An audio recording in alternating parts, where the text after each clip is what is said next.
उस रात राधा ने जब पहली बार उस जादूगर की आंखों में देखा तो उसे लगा जैसे कोई उसकी किस्मत नहीं बल्कि उसकी पूरी जिंदगी उससे छीन लेने वाला है। और फिर भी वो पीछे मुड़कर नहीं देखी।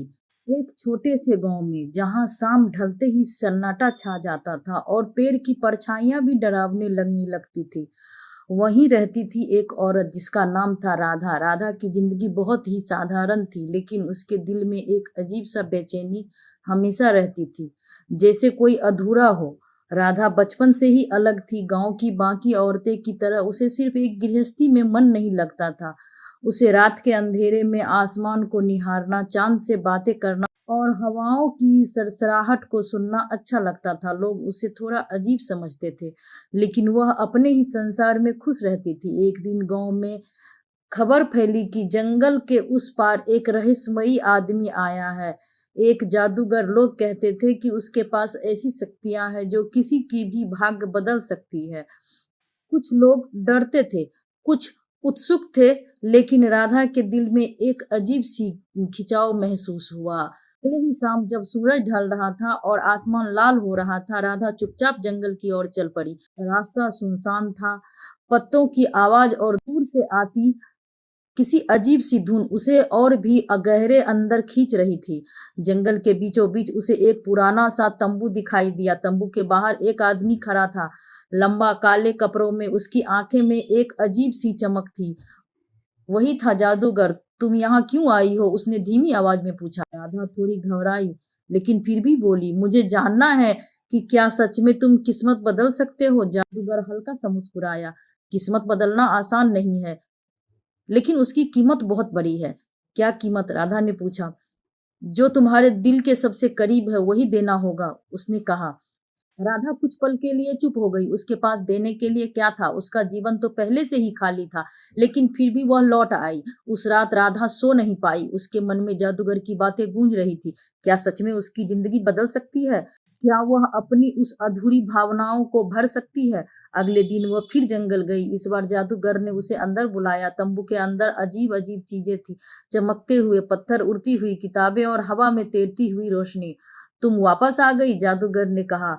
हाँ, मैं अपनी किस्मत बदलना चाहती हूँ, राधा ने दृढ़ता से कहा। जादूगर ने उसकी आंखों में देखा, जैसे वह उसके दिल को पढ़ रहा हो। ठीक है, उसने कहा, लेकिन तुम अपनी सबसे प्यारी चीज छोड़नी होगी। राधा ने सोचा। उसके पास कोई गहने नहीं थे, कोई बड़ा घर नहीं था, न ही कोई धन, लेकिन एक चीज थी, उसका सपना। वह सपना जिसमें वह खुद को आजाद महसूस करती थी, जहां वह अपनी मर्जी से जाती थी, जहां उसे किसी की जरूरत नहीं थी। मैं अपना सपना छोड़ दूंगी, उसने कहा। जादूगर कुछ पल के लिए चुप रहा, फिर उसने एक अजीब सा मंत्र पढ़ा। अचानक तंबू में तेज रोशनी फैल गई। जब रोशनी खत्म हुई तो राधा की जिंदगी बदल चुकी थी। अब वह गांव की सबसे अमीर और सम्मानित औरत थी। बड़ा घर, नौकर चाकर, हर सुख सुविधा उसके पास थी। लोग उसकी इज्जत करते थे, उसकी बात मानते थे। लेकिन कुछ बदल गया था। अब वह रात को आसमान नहीं देख सकती थी, उसे हवाओं की आवाज सुनाई नहीं देती थी। उसके अंदर की वो बेचैनी जो उसे खास बनाती थी, वो गायब हो चुकी थी। दिन बीतते गया, लेकिन राधा के चेहरे पर मुस्कान कम होती गई।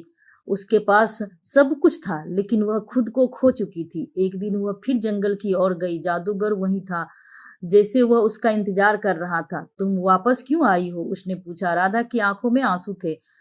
मैंने सब पा लिया, लेकिन मैं खुद को खो बैठी, उसने कहा। मुझे मेरा सपना वापस चाहिए। जादूगर ने गहरी सांस ली। मैंने तुम्हें पहले ही चेतावनी दी थी, उससे कहा। जो खो जाता है वह आसानी से वापस नहीं आता।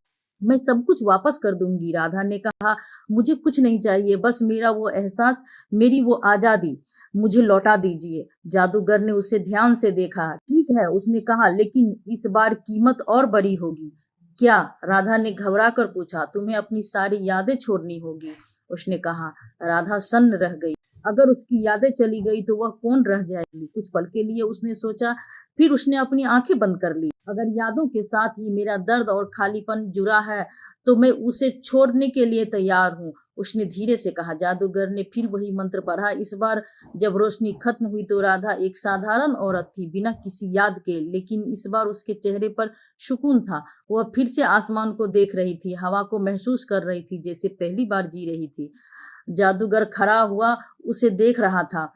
वह जानता था असली जादू कभी बाहरी चीजें से नहीं होती। असली जादू तो इंसान के अंदर होती है, उसके सपनों में, उसकी आजादी में। जो इंसान अपने उस जादू को समझ लेता है, उसे किसी जादूगर की जरूरत नहीं पड़ती। इस तरह एक औरत और एक जादूगर की कहानी खत्म हुई, लेकिन सच्चाई छोड़ गई कि कभी कभी हम जो चाहते हैं उसे पाने के लिए जो खो देते हैं वही सबसे कीमती होता है। यह कहानी आपको कैसी लगी, कमेंट में जरूर बताएं।